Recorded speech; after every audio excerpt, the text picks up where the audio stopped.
Europe 1, Culture Média. Thomas Hill. Tu les aimes, les chiens, hein? Plus que t'aimes ta propre famille? Ça, c'est sûr. T'es méchant!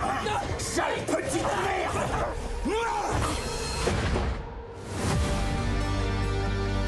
Et vous n'aviez personne d'autre qui vous montrait de l'attention ou un peu d'affection? Les enfants prennent l'affection où ils la trouvent. Ce sont mes bébés. Autant que je sache, les chiens n'ont qu'un seul défaut. Ils ont confiance en l'homme.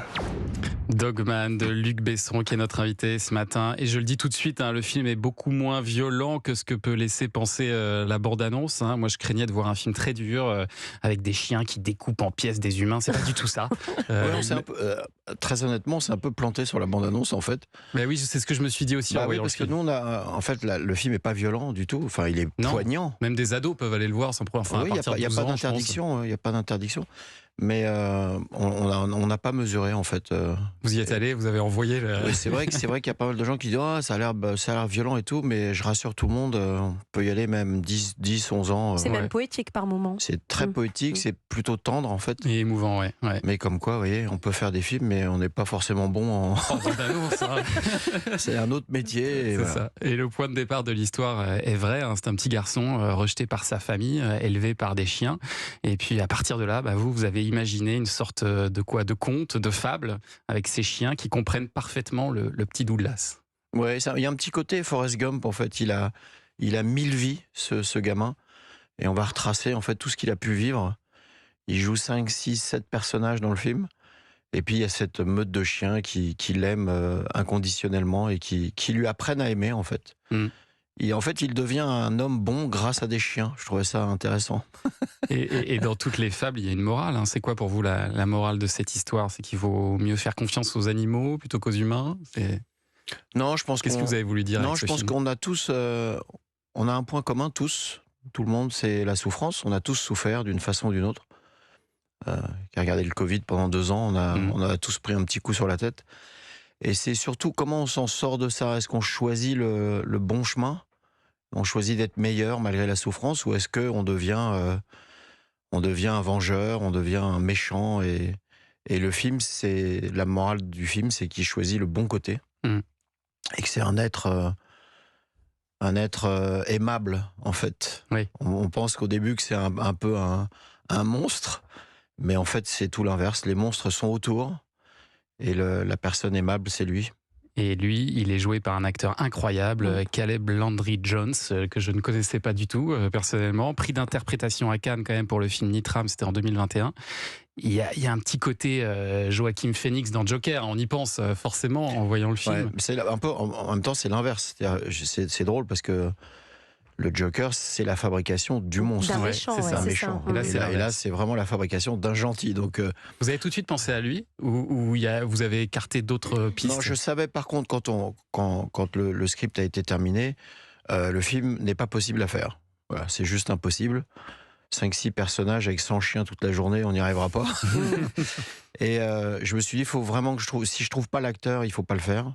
Oui. Et puis j'ai rencontré Caleb 2-3 fois. Je vais pas parler du film du tout. Je voulais d'abord savoir qui c'était. On doit partir avec un partenaire, pas avec un acteur. Et on a à peu près la même sensibilité. On a eu les mêmes petites souffrances d'enfants un peu solitaires. On avait chacun un chien de notre côté, malgré nos 30 années de différence. Lui au Texas, moi à Coulommiers. Et en fait, ça nous a beaucoup rapprochés. Et au bout de 3 rendez-vous, je lui ai dit, est-ce que t'aimes les chiens? Question de Michel Drucker. Il m'a dit oui. Et il a lu le script. Et la première chose qu'il m'a dit, c'est comment on va faire. Parce que la tâche, en tout cas pour lui, elle est immense. Je dois dire que j'ai beaucoup de chance. S'il y a une bonne raison d'aller voir le film, c'est pour lui. Il est formidable. Et il y a des chances qu'il soit dans la course aux Oscars, je pense. Ouais, je pense. Sincèrement, il le mériterait. Et il est exceptionnel. Et je pense que ça va être une très très grande star. Donc. Luc Besson est notre invité jusqu'à 11h sur Europe 1. Restez avec nous. On en reparle dans un instant de ce film. Culture Média sur Europe 1, Thomas Hill avec Luc Besson jusqu'à 11h avec au cinéma en ce moment le film Dogman, c'est sorti mercredi, c'est un hommage au cinéma avec de nombreuses très belles musiques. Emportés par la foule qui nous traîne, nous entraîne, nous éloigne l'un de l'autre, je lutte et je me débat. La foule d'Edith Piaf, parce que dans votre film, il y a cette scène absolument magnifique où Caleb Landry Jones fait du playback sur cette chanson. Alors, il parle pas un mot de français et pourtant c'est bluffant. Hein. C'est comme s'il parlait comme vous et moi. Il paraît que toute l'équipe était en larmes à la fin de cette prise.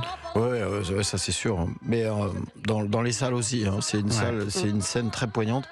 Il a eu peur de cette scène jusqu'au bout. Ouais, elle est pas évidente. C'est terrible à faire. Et puis en plus, il n'y a pas le choix. C'est-à-dire qu'à un moment donné, on met 3 caméras, on balance la chanson et puis après, il faut qu'il y aille, quoi. Et ça passe ou ça passe pas. Et c'est vraiment un moment magique, je crois, dans ma carrière.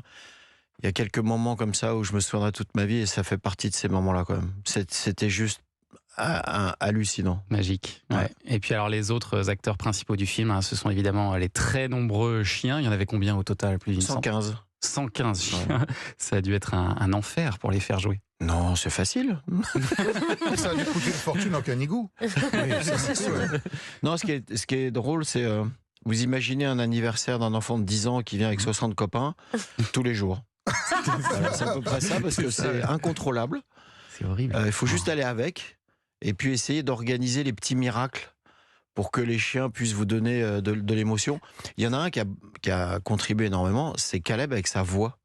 C'est-à-dire qu'il a une voix qui est tellement envoûtante que la moitié des chiens, sur certaines... Il y a un moment donné où il lit du Shakespeare, par exemple, et il y a tous les chiens qui le regardent. Et je peux vous dire qu'il y a la moitié des chiens qui bougeaient la tête et qui l'écoutaient. Alors, je sais pas s'ils ont tout compris à Roméo et Juliette, mais en tout cas, ils écoutaient vraiment. Mais on s'y attache, ce sont de vrais personnages. Oui. Moi, j'ai mes chouchous, j'ai adoré les 2 Doberman qui sont à l'entrée, les chiens qui ont des pelotes de laine sur la peau, je sais pas comment ça s'appelle, mais ils sont tous très différents. Voilà. Et on s'y attache comme des personnages principaux. Le plus petit faisait 1,5 kg, le plus gros 82 kg. et c'est vraiment, on a pris que des saltimbanques, quoi. On a pris que des. Il y en a qui jouent mieux que d'autres. Ouais. Alors, il y avait 2 catégories. Il y avait la meute. Et puis, il y avait les pros, les stars qui viennent d'Amérique. Ah, il y en a qui ont déjà joué dans des films. Ouais, il y en a 4, ils s'arrêtent, ils font tout ce que tu veux, et ils ne supportent pas jouer avec les autres. C'est des vraies stars américaines. Luc Besson faire son retour après 4 ans de silence par une ovation à la Mostra de Venise, après tout ce que vous avez traversé, c'est la plus belle des réponses, non ? Ça fait plaisir surtout, mais il y a toujours cette angoisse quand vous êtes metteur en scène, vous ne savez jamais, vraiment jamais, jusqu'au dernier moment, quand vous avez une salle de 500-600 personnes. Moi j'ai un souvenir de la première de Léon, à Paris, avec 500 professionnels dans la salle, et le film se termine, générique, les gens se lèvent et sortent. Ouais. Voilà. Il n'y a pas eu d'applaudissements, il n'y a rien eu, c'était Léon. Et on a un peu de mal à s'en remettre. Bon, finalement, le film s'en est pas mal sorti. Et voilà, donc on s'attend à tout. Et là, c'est un soulagement. Ouais. Oui, et puis c'est particulier parce que vous avez vécu quelques années quand même très difficiles, on peut le dire. Il faut rappeler que vous n'avez pas été mis en examen, que des non-lieux ont été prononcés, il faut le rappeler, ça aussi, y compris en appel, suite aux accusations de viol qui étaient portées contre vous. La justice s'est prononcée clairement. Et pourtant, vous le savez, le soupçon, c'est un poison lent. Est-ce que vous pensez qu'un jour, vous serez tranquille avec toute cette histoire, que vous serez... moi, je le suis. Après, ça dépend des gens. C'est toujours pareil. C'est quand on n'est pas coupable, on n'est pas coupable. Point. Voilà. Donc, on devrait se satisfaire de la justice. La justice est la même pour tout le monde. Elle est irremplaçable. Et il faut faire confiance à la justice. C'est ce qu'on fait depuis le début. Maintenant, on est dans une époque où on aime bien ça, quoi. On aime bien... quand on a un peu de pouvoir et tout ça, c'est bien de... Tu sais, on dit toujours que quand l'arbre dans la forêt est trop grand, c'est lui qui prend la foudre. Donc, voilà, c'est la vie. Vous étiez trop grand ? Oui, sûrement, mais c'est bizarre parce que moi, j'ai jamais empêché personne de faire des films. Hein. Moi, j'en fais que un tous les 3 ans. Il y en a 250 par an, donc il y a de la place. Donc, je gêne personne. Et puis, en plus, on n'est même pas obligé d'aller voir les films. Donc je vois pas où est le... Je fabrique pas des mines antipersonnelles. Il paraît que vous en avez écrit 17 des films pendant ces années de silence. Oui, pendant le Covid surtout. Ouais. Parce que là, vraiment, il n'y avait rien d'autre à faire. Est-ce Oui, qu'il y en j'en ai- a un sur ce que vous avez traversé? Non, pas du tout, non.